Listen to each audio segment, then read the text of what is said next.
Bismillahirrahmanirrahim. Assalamu alaykum, hörmətli televizor görüşlər. Bu haftalik İstiqlal xəbərləri proqramımızı görüşünlərini qızğın qarşı alırıq. Mən Abdullah Yalğun.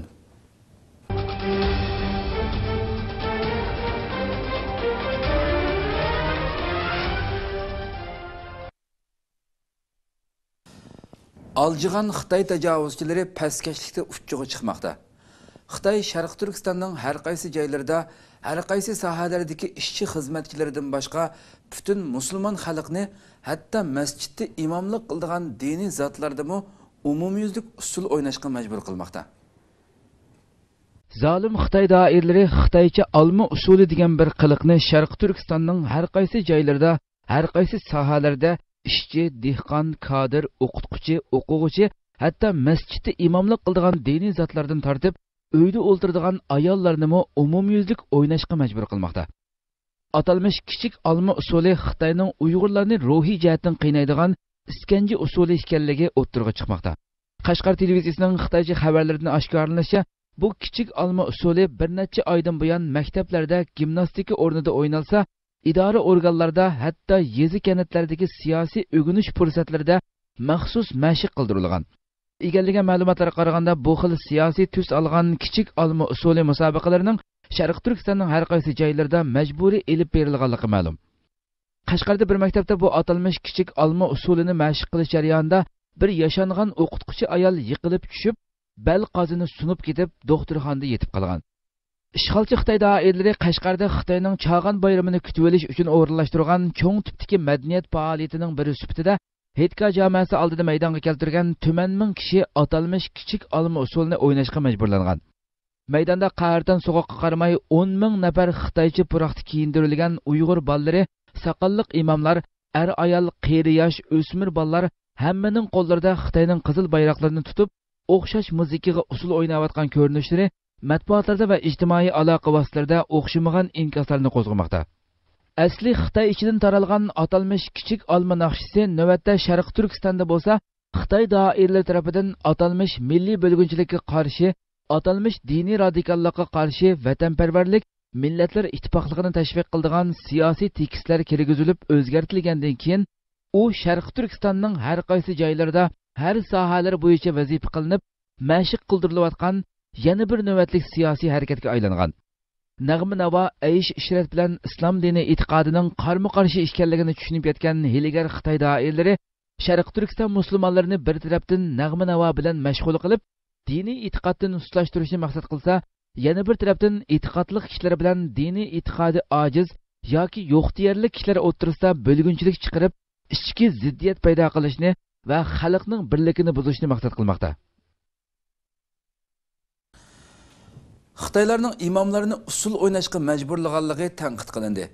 İşğalçı Xitay dairələrinin Ürümçi şəhərində bütün məscidlərinin imamlarını bir yerə toplab, hammasını birlikdə usul oynashqa majburlaganligi oshkor bo'lgandan keyin Türkiye xalqi arasida qattiq norozilik va g'ulg'uli paydo qildi va bu qilmishning bevosita islomga haqorat ekanligi bildirilmoqda. Xitoy Sharq Turkistonda islom dinini haqorat qiladigan, kamsitadigan siyosat yurgizmoqda.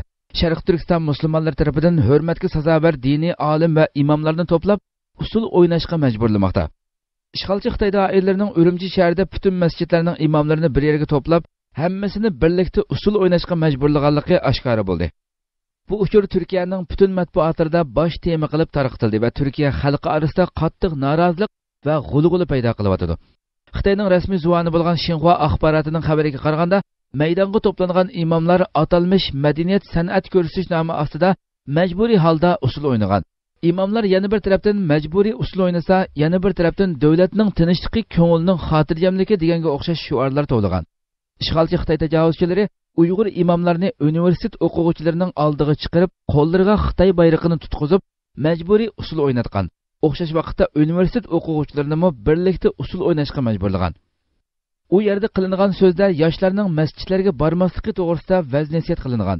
Ibodat qilishning tan salomatligi uchun foydali emasligi, usul o'ynashning salomatlik uchun foydali ekanligi, shuning uchun yoshlarning usul o'ynashi kerakligi to'g'risida ta'tir tashviqot elib borgan. Uyg'ur imomlarini usul o'ynatqizgan faoliyatda ma'muriy kadrlar maoshimizni Alloh emas, Xitoy kommunist doiralari beradi degandek qabih kufr shuarlarini to'lashga majburlangan. O'qituvchilarmi o'quvchilarini dindan uzoq tutadiganligi, o'quvchilarning diniy ta'lim olishni to'sadiganligiga doir qasam qilish uchun besim qilingan. Bu paskash qilmish Xitoy tajovuzchilarining islom dinini haqorat qilganligi, musulmonlarni kamsitganligi, Uyg'ur imomlarini e'tiborsizlashtirib, xalqning oldida yuz obro'yi va izzat hurmatini to'kish orqali diniy olim va imomlarning so'zini anglamaydigan, diniy vaz nasihat qilguvchilarning so'zlariga quloq solmaydigan, ko'zga ilmaydigan holat paydo qilish orqali Sharq Turkiston musulmon xalqini dinsizlashtirish, dindan uzoqlashtirib, o'zlariga o'xshash kofir bo'lib yashashga majburlash maqsadida mushundaq faoliyatlarni uyushtirayotganligi hammaga ayon. Bu Xitoyning ochiq holda islom diniga qarshi chiqqanligi va musulmonlarni dinsizlashtirishdan iborat razil siyosatining amaliyatidir. Shuning uchun bu masalaga Islom hamkorlik tashkiloti qatorliq butun musulmonlar va islom davlatlari qarshi chiqishi, bu to'g'risida Xitoyga besim ishiltishi kerak. Xususan Sharq Turkiston ulamolari Xitoyning bu razil qilmishlariga qat'iy qarshi chiqib, xalqimizni iymon islom aqidasida cho'ngtirishga chaqiriq qilishi kerak. Payg'ambar alayhissalom olimlar payg'ambarlarning varislaridir degan. Shuning uchun musulmonlarmi Xitoyning bu qilmishlarini hargiz qabul qilmasligi, diniy e'tiqodda cho'ngtirib, musulmonlarni dunyo va oxiratning baxt saodatiga yetaklaydigan ulamolarni qo'g'dishi, hurmat qilishi, izzat obro'yi to'kiladigan qilmishlarga yo'l qo'ymasligi har bir musulmonning diniy va iymoniy majburiyatidir. İstanbul'da 1000 kişilik Sharq Turkiston namoyishi. 8 fevral İstanbul'da Alperen Ocakları Ta'lim Terbiye ve Hemkarlık Teşkilatı'nın uyuşturuşu bilen İstanbul'un Sultan Ahmet Camiası aldığındaki meydanda Sharq Turkiston kan yığılavatıdı. Haberin barmu diyen şuar aslında namayış ötküzüldü. Şundakla Milli Türk Talipleri Birliği Cemiyeti'nin uyuşturuşu bilen İstanbul'daki Xitay Konsulxanası aldıda namayış ötküzüldü. Sharq Turkistonda Xitoy zulmining texmo eshishiga ergashib, Turkiyada Xitoyga bo'lgan norozilik va qarshilik faoliyatlari davom qilmoqda. 2015-yil 2-yilning 8-kuni İstanbul Alperen Ocakları Ta'lim Terbiye ve Hemkarlık Teşkilatı'nın uyuşturuşu bilen İstanbul'un Sultan Ahmet Camisi aldığındaki meydanda Sharq Turkiston kan yığılavatıdı, haberin barmu degan şuar astida bir namoyish o'tkazildi.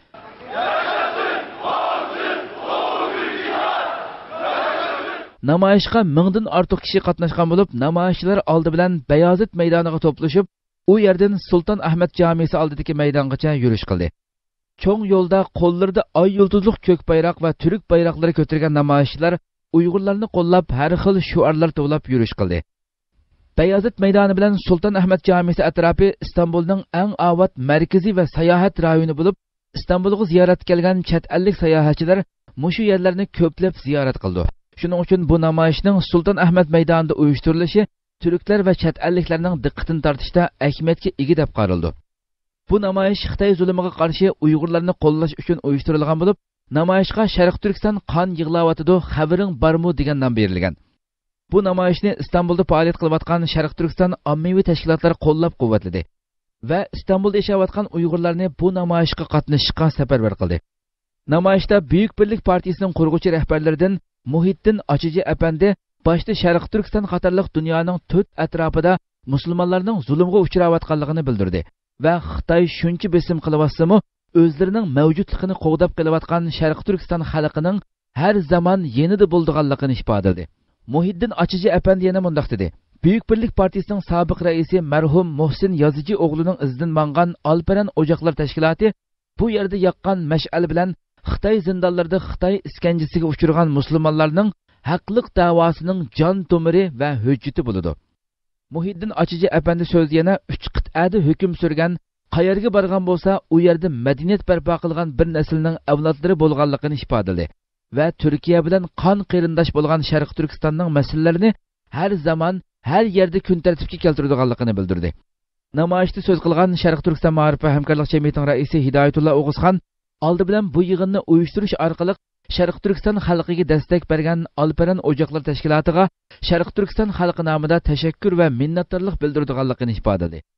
Hidoyatullo O'g'izxon so'zida Sharq Turkiston xalqi Xitoy ishg'oliyatini qabul qilmasdan ozodlik kurashini davom qilayotganligini, bu yo'lda nurg'un kishilarning shahid bo'lganligini va turmaga qamalganligini, Sharq Turkiston ozod bo'lib, Sharq Turkiston xalqi hurlikka erishguncha bu kurashning davom qilganligini bildirdi va Sharq Turkistonning bir kuni cho'qim ozod bo'lganligini, buningga to'liq ishonchisining borligini ifodaladi. Hidoyatulloh O'g'izxon yana 1997-yildagi 5 fevral G'ulji qirg'inchiligi to'g'risida to'xtaldi va bu namoyishning dal shu tarixga to'g'ri kelganligining Sharq Turkiston uchun ahamiyatga ega ekanligini bildirdi. Namoyish hech qanday bir voqea va hodisa yuz bermasdan oxirlashdi. Yana bir tarafdan o'xshash kunda Milliy Turk Taliblari birligi jamiyatining uyushtirishi bilan G'ulji qatliami va Xitoyning Sharq Turkistonda diniy ibodatga cheklama qo'yganligiga qarshi Istanbuldagi Xitoy konsulxonasi oldida namoyish o'tkazildi. Namoyishga ko'p sonli kishi qatnashgan bo'lib, namoyishchilar Turk va Sharq Turkiston bayroqlari ko'targan holda Qizil Xitoy Sharq Turkistondan yo'qol, haq, huquq, adolat, Sharq Turkistonga hurriyat, Turkiya uxlama, Sharq Turkistonga egichiq deganga o'xshash shuar to'ldi. Namoyishchilar Xitoy konsulxonasining oldiga 30 dan ortiq tavut elib kelgan bo'lib, oq rang bilan bezalgan tavutning ustiga Sharq Turkiston bayrog'i qo'yilgan bo'lib, bu ko'rinish axborotchilarning va kishilarning alohida diqqatini tortdi. Bu tavutlar Xitoyning Sharq Turkistonda elib borgan qirg'inchiliklarini ko'rsatish va qirg'inchilikqa qarshi turish, shundaqla qirg'inchilik va qatliamni to'xtatishga chaqiriq qilish maqsadida elib kelinganligi bildirildi. Namoyishchilar G'ulji qatliamini tilga olib o'tdi va shahidlarni unutib qolmaydiganliklarini ifodalashdi.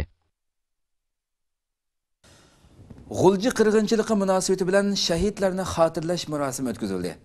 G'ulji qirg'inchilik voqeasining yuz berganligining 18-yili munosabati bilan Sharq Turkiston ma'rif va hamkorlik jamiyatining markazida shahidlarni xotirlash murosimi o'tkazildi.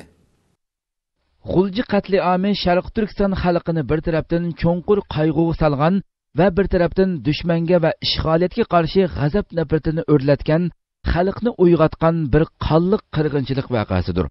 Buningdan dal 18 yil ilgari, ya'ni 1997-yili 5 fevral kuni Sharq Turkiston G'ulji shahrida nohaqchilikka qarshi adolat talab qilib maydonga chiqqan qalbi uyg'oq G'ulji xalqi ishg'olchi Xitoy kuchlari tomonidan qonliq bostirildi va nurg'un insonlarimiz turmalarga tashlandi, nurg'unlari shahid qilindi. Bu qonliq fojia munosabati bilan Sharq Turkiston ma'rif va hamkorlik jamiyatida shahidlarni xotirlash, Qur'on tilovat qilish, duo o'qish murosimi o'tkazildi.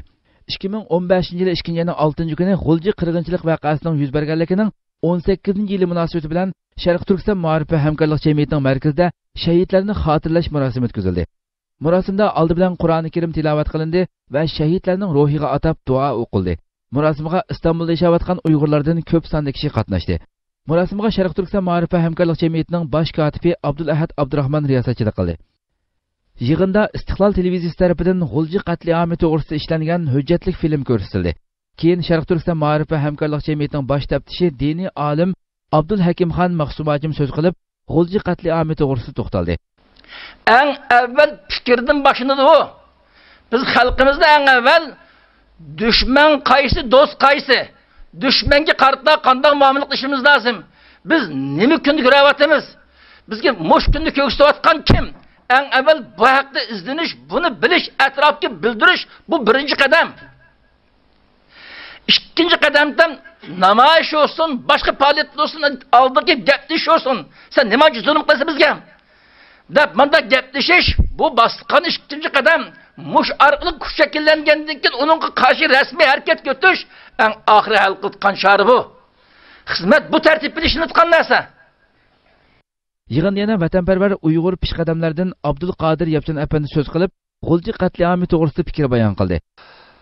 Sharqiy Turkistonning G'ulji shahrida yuz bergan Xitoy bilan, ya'ni kufrga qarshi haq bilan botil o'ttirishida kurash bilan, jihad bilan dunyodan ketgan qarindoshlarni eslab turyapmiz.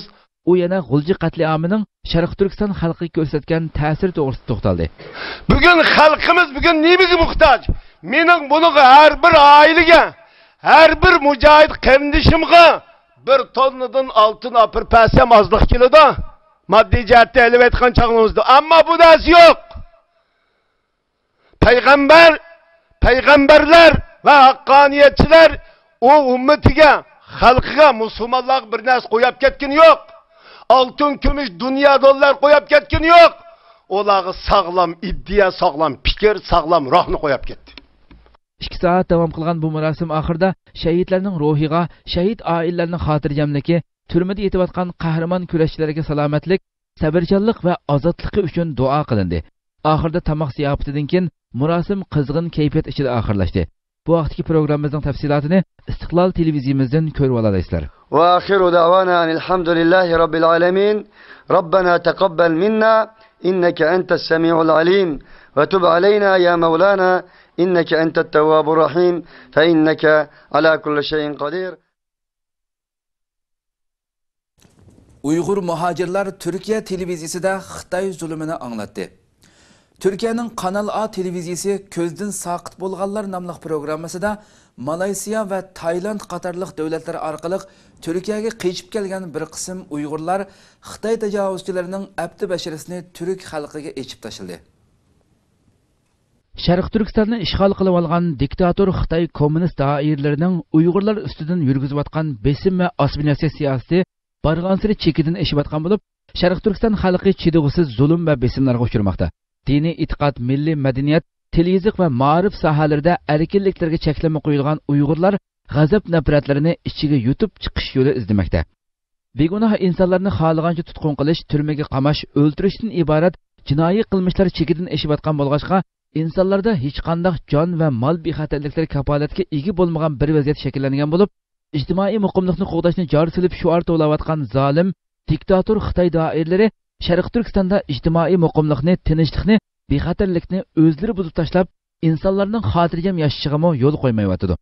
Sharq Turkistonda kishilik huquqlari og'ir dafsanda qilingan, bundaq ahvol ostida zulm va haqsizlikka uchragan ko'pincha Uyg'urlar o'zlarini, oila farzandlarini qo'g'dash uchun o'z vatanidan tashlab, jafo mushaqqatlik surgun hayotga tavakkul qilib, chet ellarga qochishga majbur bo'lmoqda. Yaqinqi bir qancha yildan buyon ko'p sonda Uyg'urlarning Sharq Turkistondan hijrat qilib, Sharqiy Janubiy Osiyo orqali Turkiyaga kelishi dunyo jamoatchiligining diqqatini tortmoqda. Kelgan kishilarning ko'pinchisi zolim Xitoy doiralarining ziyonkashligiga uchragan shohidlar bo'lib, bular axborot vositalari orqali dunyo jamoatchiligiga o'zlarining beshidan o'tgan dard alamlarini anglatmoqda. 1-ayning 31-kuni Turkiyaning Kanal A televiziyasi Ko'zdan saqit bo'lganlar nomli programmasida Malaysiya va Tayland qatorliq davlatlar orqali Turkiyaga qochib kelgan bir qism Uyg'urlarni ziyorat qildi.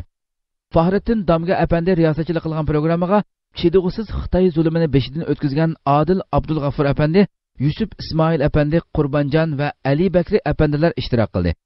Ular programma riyosatchisi Fahrettin Damga apandining nima uchun o'z yurtinglardan ayrilib chet elga chiqdinglar? Qandoq chiqdinglar?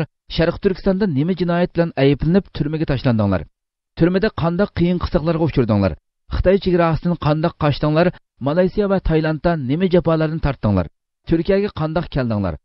Turkiyaga kelgandan keyin qandoq qiyinchiliklarga uchradinglar deganga o'xshash savollarga 3 soat ichida javob berishga tirishdi.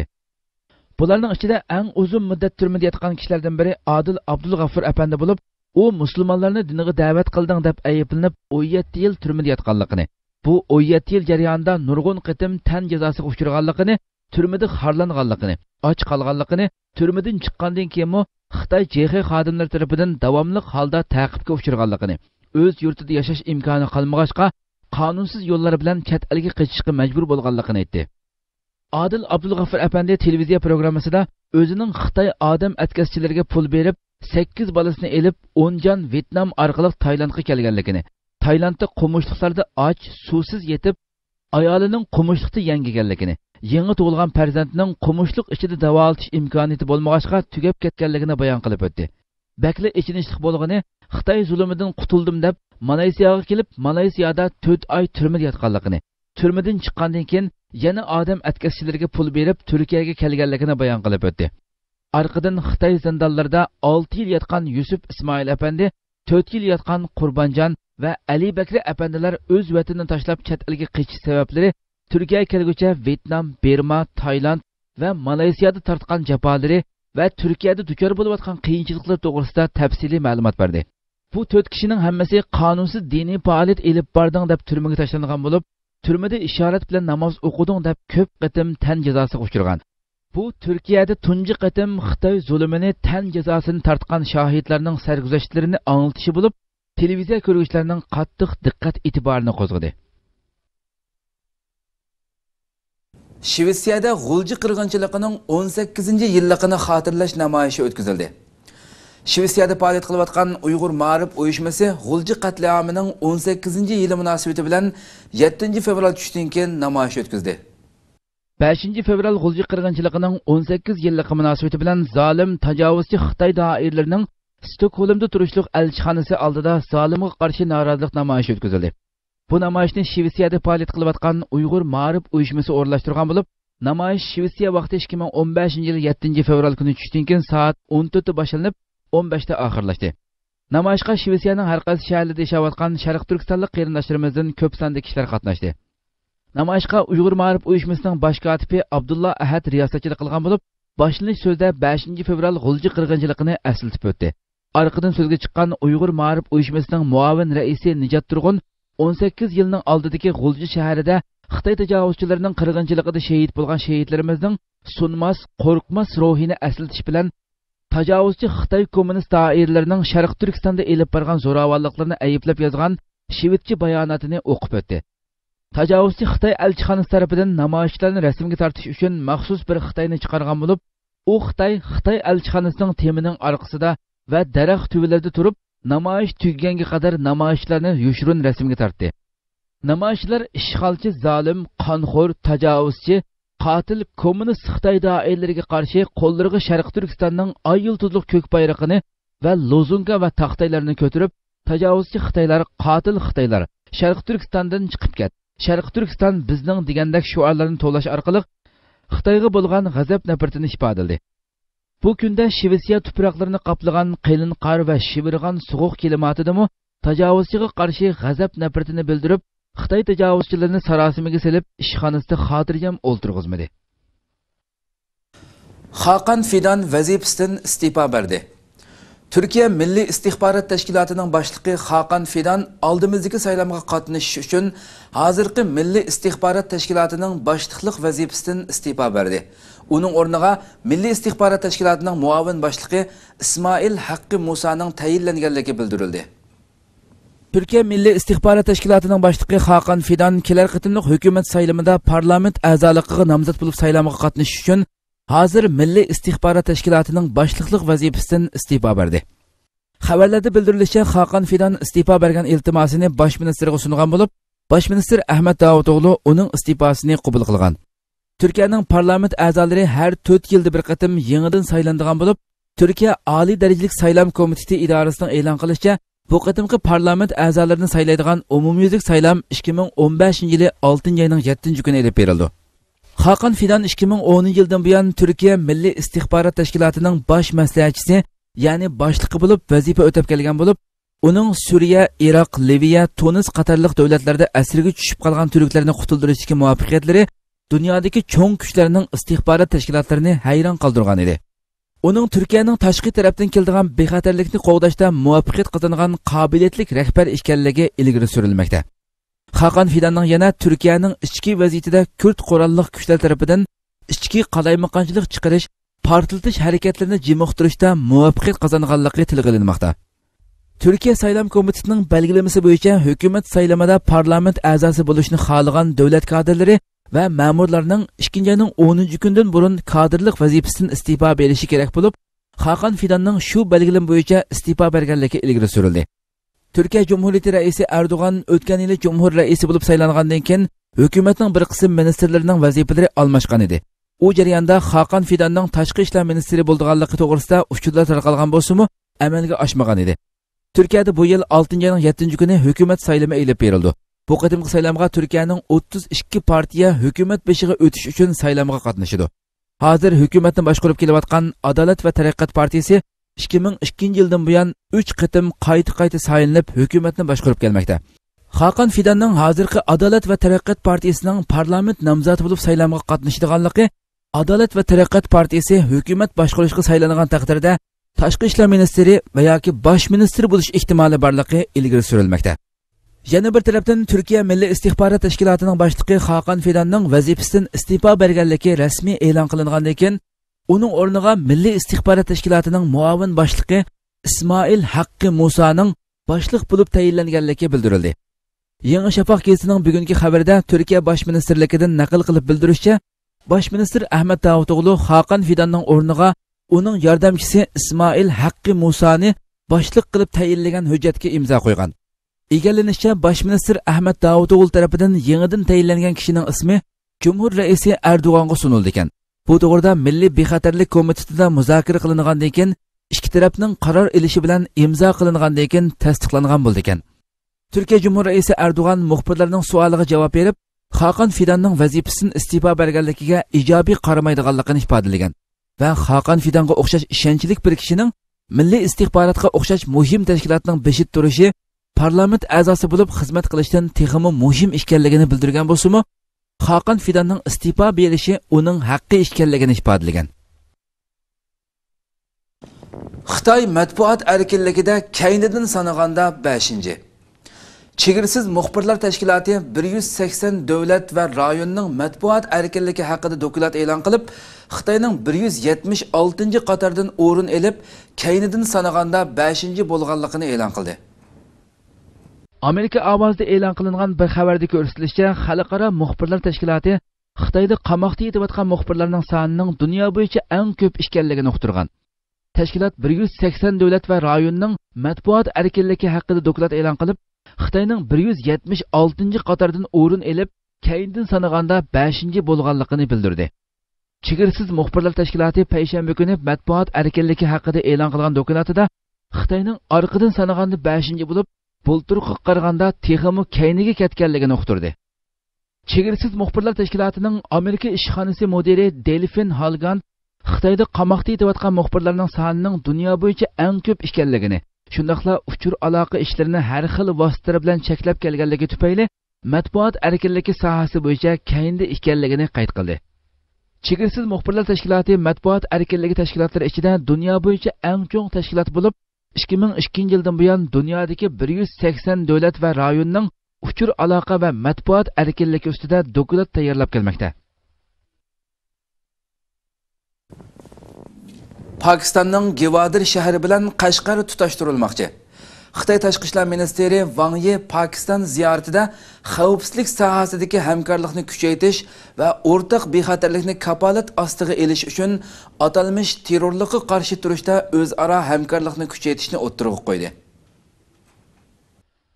Xitoy Tashqi ishlar ministri Wang Yining Pakistan ziyoratida Pakistanning port shahri Gavadirdan Sharqi Turkistonning Qashqar shahrigacha bo'lgan tosh yo'l, temir yo'l va boshqa ul asliha loyihalarining 3 yil ichida tamomlanganligi bildirildi.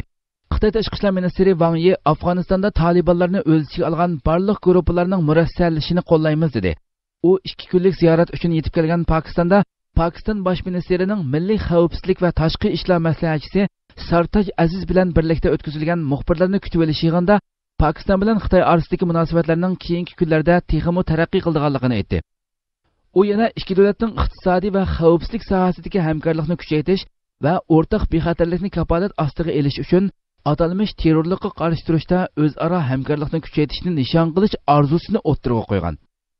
U Afg'oniston haqida to'xtalib, Afg'onistonning taraqqiyoti uchun Pokiston bilan birlikda izchil yordam qilganliklarini qayd qilgan. U Afg'onistonda muqimsizlik davrining oxirlashi kerakligini eskartgan va xalqaro jamiyat Afg'onistonda qurilgan hukumatni qabul qilib, Afg'onistonning zamin butunligi, mustaqilligi va egilik huquqiga hurmat qilishi kerak dedi. Afg'onistonda siyosiy jihatdan murassallashish va qayta qurilish musobaqasini izchil qo'llaymiz. Afg'onistonda Talibanlarni o'z ichiga olgan barliq guruhlarning murassallashishini qo'llaymiz.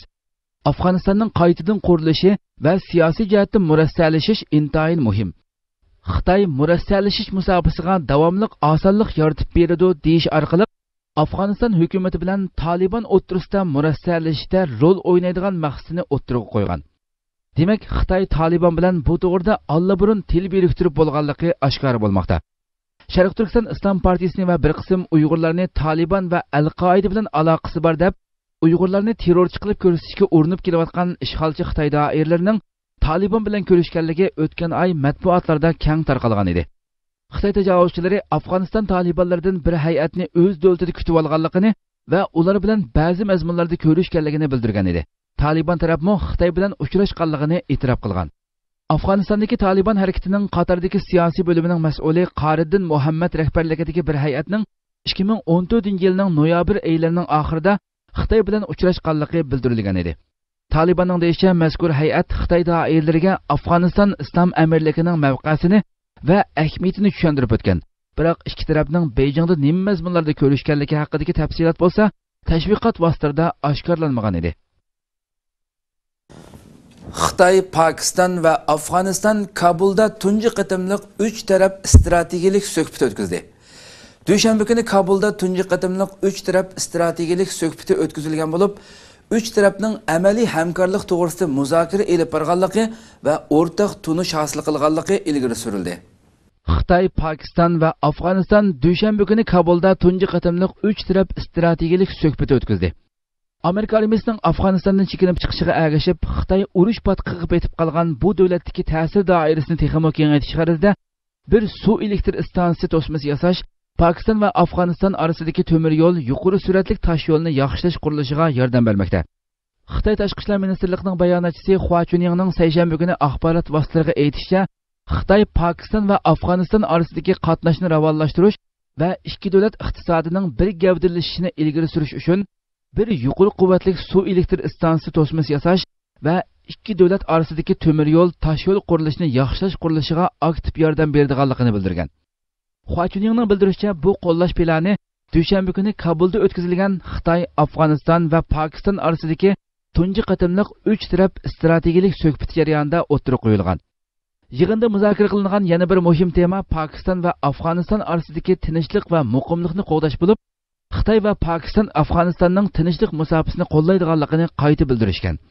Shuning bilan bir vaqtda Afg'oniston, Xitoy va Pokistonning siyosiy bexatarlik, atalmish terrorlik qarshi turish va Pokiston bilan bo'lgan iqtisodiy hamkorlik qatorliq sohalarda qurilish xarakterlik rol o'ynashini umid qilgan.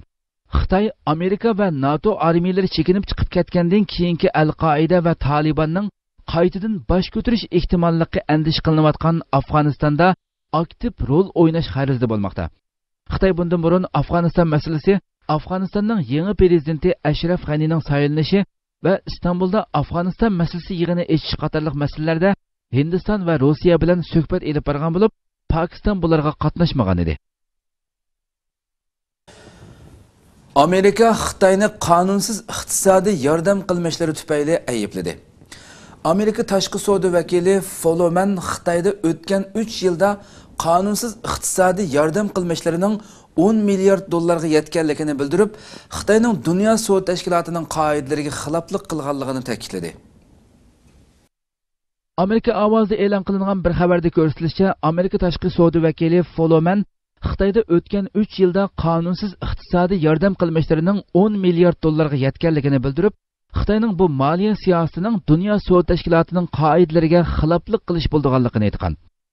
U Xitoydagi to'qimachilik, madanchilik, ximiya, dori mahsulotlari, qurilish materiallari va yezi egilik qatorliq sohalarda savdo qilib kelayotgan tashqi savdo shirkatlarining hukumatning iqtisodiy yordamiga erishib kelayotganligini, bu ahvolning shirkatlar o'rtasidagi raqobatni ojizlashtirish bilan birga Amerikaliklarning ish tepishiga ta'sir ko'rsatib, bu sohalarga tahdid elib kelayotganligini bildirdi.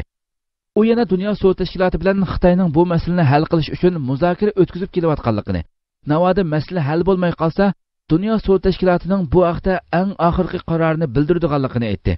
Beijing doiralari hozirgacha buningga inkos qaytarmadi. Oldingi kuni Amerika prezidenti Barack Obama bilan Xitoy davlat raisi Xi Jinping telefonda ko'rishganda, Xi Jinping bu yil sentabrda Amerikada ziyoratda bo'lganligini bildirgan edi. Hurmatli televizor ko'ruvchilar, shunday qilib bu qatimliq haftalik istiqlol xabarlari programmamiz mush yerda oxirlashdi. Kelar qatimqi programmamizda ko'rishguncha sizlarni Janobiy Allohga topshiramiz. Assalomu alaykum va rahmatulloh.